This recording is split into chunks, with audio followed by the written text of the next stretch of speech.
Chris, can you tell us a little bit about the Concussion Legacy Foundation? Sure. As you know, Mark, a concussion unfortunately ended my career as your colleague.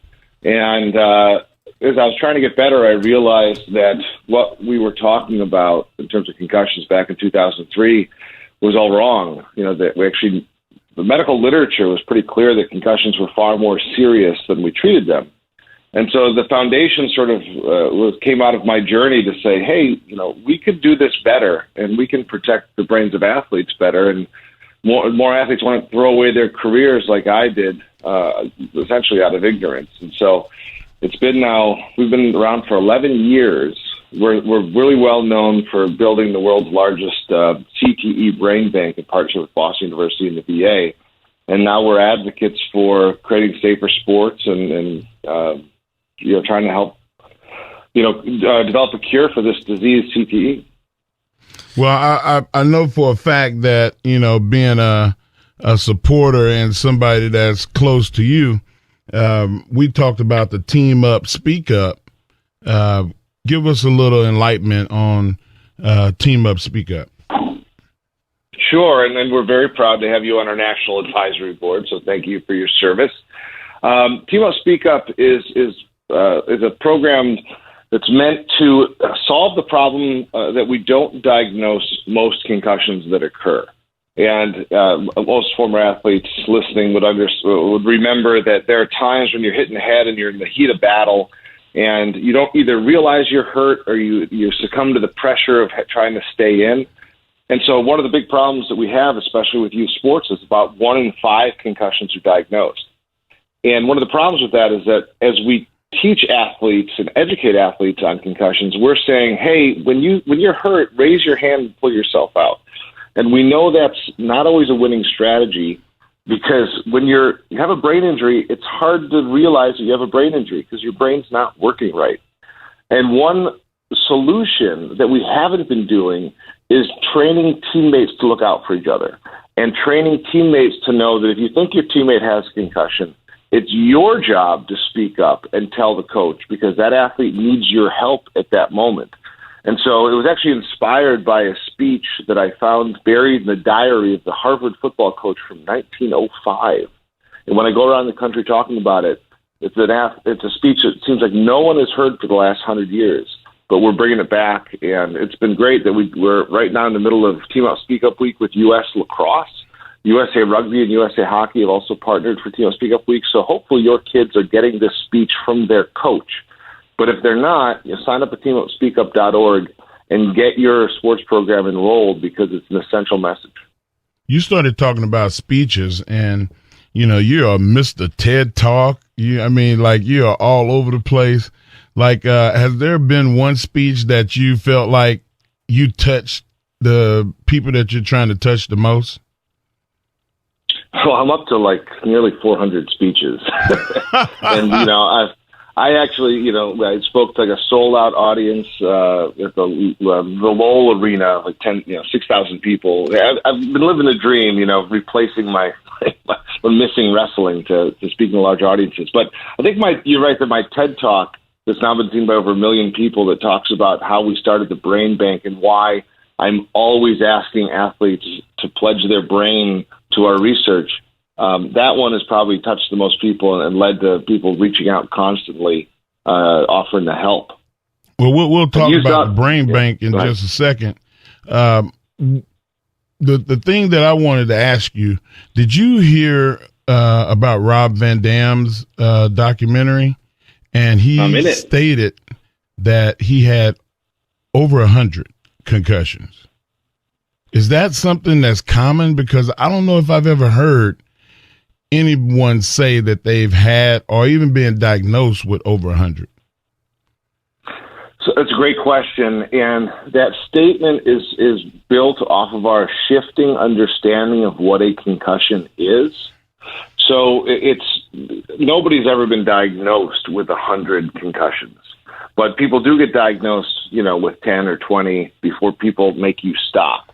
But what we're learning is that in contact sports, once you teach it, and if you've played football or some other sports, you might remember this.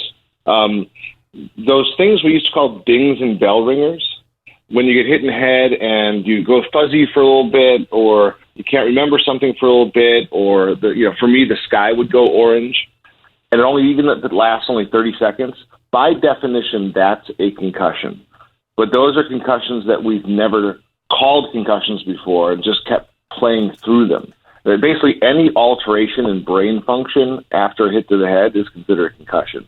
And so when Rob says I've had over 100, he's talking about what we used to call dings and bell ringers. If you think about that in his wrestling career, that's been, 20 years, more than 20 years? That's like 5 times a year you get hit in the head and you feel stunned. And that's actually not a crazy number, depending on your style in that business. But certainly for a football player, if you talk to an active NFL player right now off the record, they'll tell you every game, some people say, every game I get one of those hits that I see funny for a little bit or something. I don't say anything because I want to play. And so people are getting hundreds of dings, and we don't really have a good idea of what that is going to mean long term. You mentioned the RVD documentary. It's called Headstrong, and Mr. Nowinski, you are in that documentary, and he focused on one injury that he had where he had a concussion where the effects lasted days afterwards. I mean, how concerned should RVD be about something like that? And maybe at this point, should he think about stepping away from being in the squared circle? So the retirement discussion is based on a lot of variables and really decisions between an athlete and their doctor, and based on life circumstances, including, do you have another way to make a living? For Rob, we don't have a good. He developed what we call post-concussion syndrome, where the symptoms lasted beyond the normal recovery that's usually a few weeks, and he's doing rehabilitation. He's doing all these things to try to get better. We don't know what it means long term. Post-concussion syndrome is also what I retired from.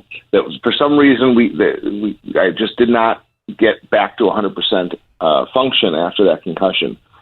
So there's no great answer as to whether or not you retire after that. It really is a complex decision, and we don't have great data saying, does this mean he's at greater risk for issues down the road? We try to just deal with the concussion as a concussion at this time. Is there a system that's used by professional sports of any kind that you recommend using to diagnose young people with concussions? Good question. When it comes to technology, actually, there's almost nothing that is good for children, because when you're trying to measure brain function, children's brain function is much more sporadic than adults, and so when it comes to advising parents on kids, the best advice is educate your kids. Make sure they understand what a concussion is, so that they might tell you when their head hurts after practice and they wouldn't otherwise. Do things like Team Up Speak Up to increase the reporting levels. And then whenever you suspect a concussion, withdraw them from sports and risky activities and ensure they see a medical professional to be properly evaluated. Every time you suspect a concussion doesn't mean they have it, but the reality is if you have enough reason to think they have one, they probably do. At least one of those things we used to call dings. And that's still something serious.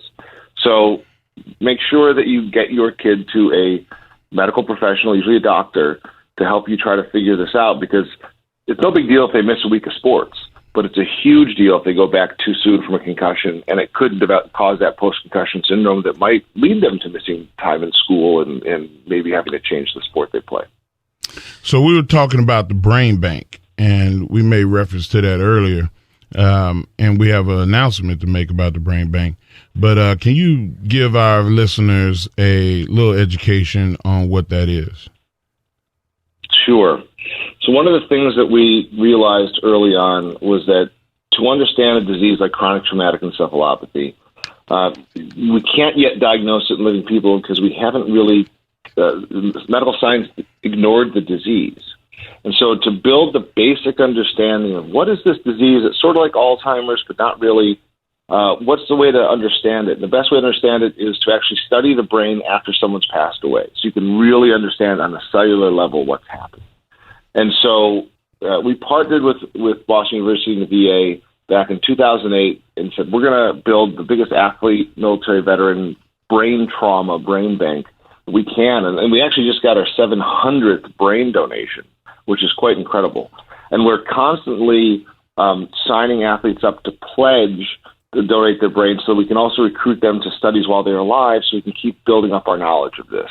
And so we have nearly 5,000 athletes who've pledged their brain, but we find it very valuable and important to have famous athletes pledge their brain, because when we started the brain bank, it was really built on me calling the widows of athletes who just passed away within a day of them dying to get the brain. And luckily, I don't have to do that much anymore because families now call us. They call Boston University. They call the Concussion Legacy Foundation.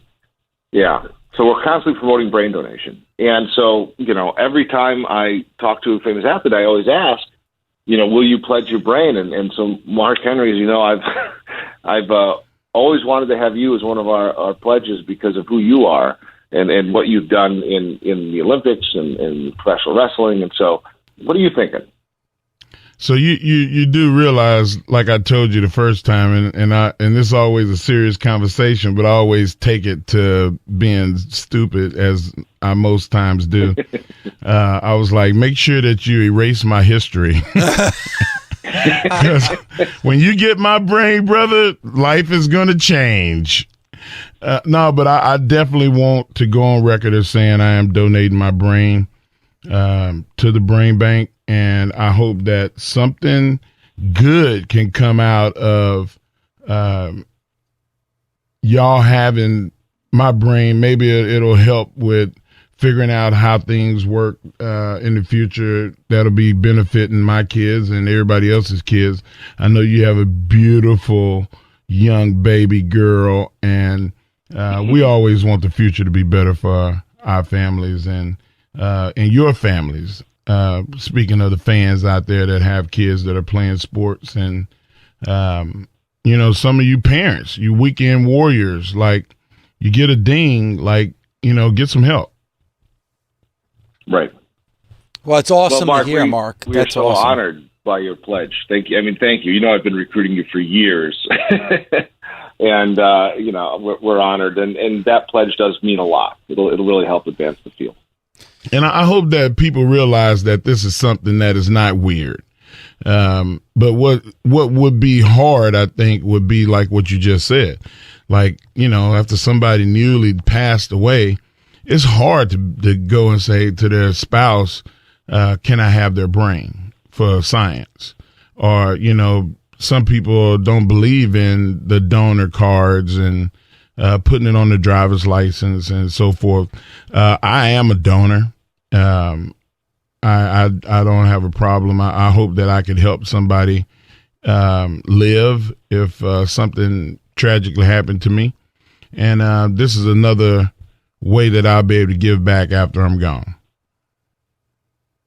Well, we don't want your brain anytime soon. I hope you live. Yeah, I don't want to give it to you anytime soon.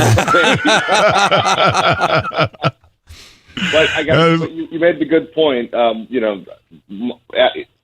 don't want to make those calls, but to be honest with you, when I get off this call, I am tracking down the parents of an 18-year-old former ice hockey player who passed away under suspicious circumstances. So it is still, unfortunately, part of my life. But your pledge and discussing this with your immense audience, it really helps keep me from having to make too many of those calls anymore. Well, I don't want the crowd and our fan base to think that Chris is so serious that you can't have fun. Chris is one of the funnest people that I ever encountered in wrestling. I'm not going to say he's the craziest, but he is crazy smart. And I always respected the fact that, here's this guy, this Harvard guy that actually loved wrestling like I love wrestling. And it's just an honor to be your friend and to know you. And please give my regards to the family. Oh, that's very, very nice of you to say, Mark. I appreciate it. And same to you. You've always been, I've always looked up to you, and it's great to be able continue to work with you, even though we couldn't share the locker room anymore. Well, Well, Chris, we really appreciate the time. Thank you so much. Again, Chris Nowinski, CEO and founder of the Concussion Legacy Foundation, and obviously the breaking news that you just heard that Mark is going to donate his brain once he passes. You know, we've seen other athletes, Andre Waters being one, where Chris Nowinski has worked on that and some of the findings and somehow that's helped other athletes. And Chris, it's been an absolute pleasure. And thank you so much for the time today. Thanks, guys. I appreciate it.